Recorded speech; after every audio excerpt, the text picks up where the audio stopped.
Welcome to our discussion on these thought-provoking writings. We're diving deep into concepts of wisdom, self-cultivation, and the pitfalls of folly, as presented in a very detailed text. I'm excited to explore these ideas. So, we're looking at some heavy ground, like, not being a fool and really embracing wisdom, right? Exactly. One of the central themes, is this idea that if you plan to manipulate or run your life through pre-planned schemes, you're essentially setting yourself up as a fool. It warns against surrounding yourself with foolishness, because in a way, you're inviting that folly into being, too. That's interesting because it's almost like saying that the road to failure is paved with a bunch of careless decisions. And there's a recurring line: a wise choice is surrounded by wisdom, which really echoes through the chapters. Absolutely. It's like every verse seems to remind you that you need to actively trade your intentions with the reality around you to gain wisdom.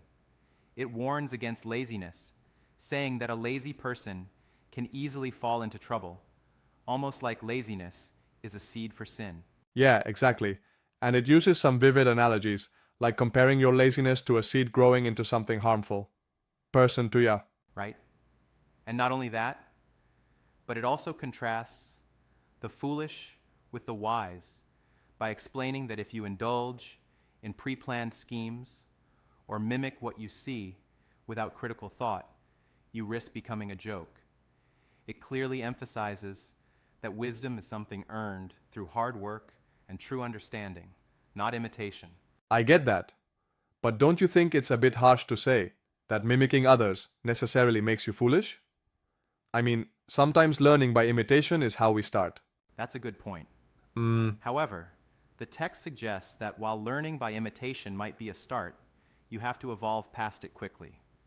Otherwise, you risk just repeating the same mistakes and falling into that trap of trying to copy without cultivating your own understanding. Makes sense. It's like it's not condemning all imitation, just the mindless, uncritical kind that doesn't grow into independent wisdom. Exactly. Now, moving into the next section on wisdom, the text really digs into what wisdom means. It's about trading in your experiences for knowledgeable insight.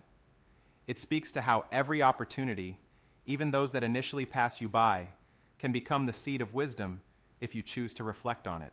Yeah, I noticed that too. It almost feels like wisdom is depicted as a living process. Like, it's constantly evolving as you face challenges and learn from them. Right, it's not static at all.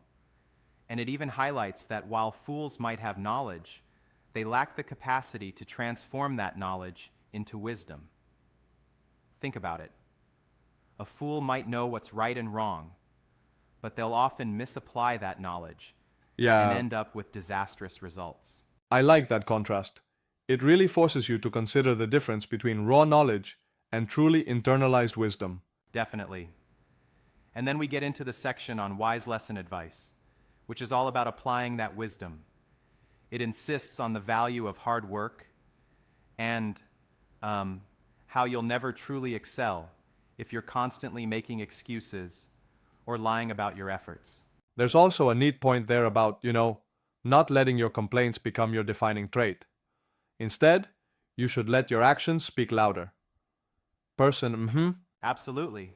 It's like, if you're going to face a problem, you've got to not just stand there complaining, but actually act on it. The text strongly emphasizes that doing nothing is, in itself, a form of foolishness. Yeah, and there's that analogy about leaving opportunities behind and ending up with regret. It's a call to action, to take risks and get out of bed, literally speaking. Right. And that segues perfectly into the chapter on cultivating life knowledge. This part is all about self-improvement, where the writer questions the very idea of I can't. It challenges you to start cultivating yourself, much like nurturing a garden. I really appreciated that metaphor. It makes the abstract concept of self-cultivation feel tangible, like even the smallest insect can wake a giant. It's humbling in a good way. Exactly. It's like, nothing is too small to matter. Every effort counts.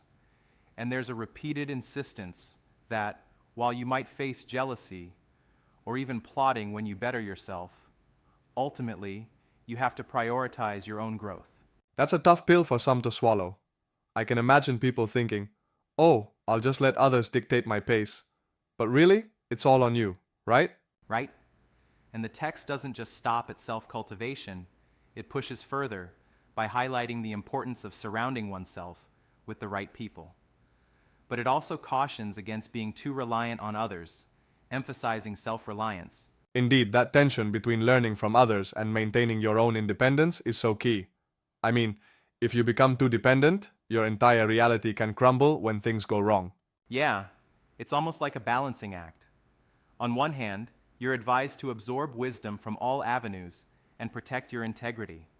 On the other, you must remain vigilant and critical, especially of those who might try to pull you into their own folly. I also noticed that the text warns about the dangers of misplaced trust.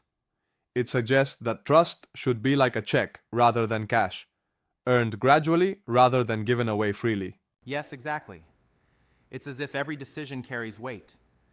When you trust carelessly, it's like handing over your power to someone else. And that's a cornerstone of preserving wisdom. It's fascinating how it layers these ideas, like the interplay between hard work, self-reliance, and the careful application of knowledge. It keeps coming back to this mindset of constant vigilance against foolishness. True, and it's reinforced by the repeated urging, don't be a fool. I mean, it's stated so many times through different verses that it almost resonates like a mantra throughout the entire work. Right. That mantra isn't just about avoiding mistakes, but about actively pursuing a life filled with thoughtful decision-making. What's interesting is how it also ties ethics and morality into the concept. Not just being smart, but also being good. Exactly. For example, one verse likens people who lie and complain to a dysfunctional family, like how lying is the brother of gossip. It's a vivid picture of how negative habits cluster together, ultimately hindering your growth. I love that imagery. It's almost as if the text warns you to guard against these vices as one would guard a fortress. But I wonder, do you think it might benefit from some modern examples to really drive the point home? That's an interesting critique. In a way, while the imagery is timeless, grounding it in modern context could make it even more relatable. But then again, the metaphorical language has its own universal charm. I agree. It does have a universal quality. Yet, I still think a few contemporary analogies might help people connect with the core message, especially the parts about, the repercussions of laziness and poor decision-making. Fair enough. It's like, the text already gives these analogies, such as a seed growing into a flower, or the idea of waiting for glory only to be tricked by it. But I see your point. A modern twist might enhance the message. Exactly. Regardless, the call to cultivate oneself is clear. Reject the I can't mentality and strive to be better every day. It's almost revolutionary in its straightforwardness. Indeed. And it all ties back to that overarching motif. Wisdom must be earned, traded, and most importantly, applied. It isn't passive. It's something that demands effort, reflection, and a continuous willingness to grow. Right. And that's what makes these writings so rich. They don't hand you wisdom on a silver platter. They make you work for it, question it, and even challenge it mentally. Exactly. And speaking of challenging wisdom, there's a point made about how fools might use your knowledge against you. It's a reminder that sometimes you have to be cautious in how much you reveal, which is somewhat counterintuitive if you're all about sharing wisdom. Yeah, that struck me as well. It suggests that wisdom is as much about discretion as it is about knowledge. Not everyone is ready or even worthy of the full depth of your insights. Absolutely. And even though it may sound a bit cynical, it's a pragmatic take on human interactions. You want to be open, but not so open that you become vulnerable to manipulation or misinterpretation. That nuance is important. It reminds us that wisdom also includes knowing when to speak and when to listen. And as much as it advocates action, it equally values thoughtful silence. Indeed. To wrap things up, the central message here is about empowerment, empowering yourself with wisdom, continuously cultivating knowledge, and making choices that are in line with a clear-eyed understanding of reality. Absolutely. It's a continual journey of self-improvement, vigilance against one's own pitfalls, and balancing the acquisition of knowledge with the action of living it out. Right. And whether it's avoiding the trap of laziness, not letting a fool drag you down, or being selectively open with your wisdom, the text's call to live wisely broadcasts as both a warning and an inspiration. I couldn't agree more. It challenges us to reflect, to act, and to continuously question our own paths. It leaves us with that enduring mantra: a wise choice is surrounded by wisdom. Exactly. That mantra echoes like a refrain in our lives.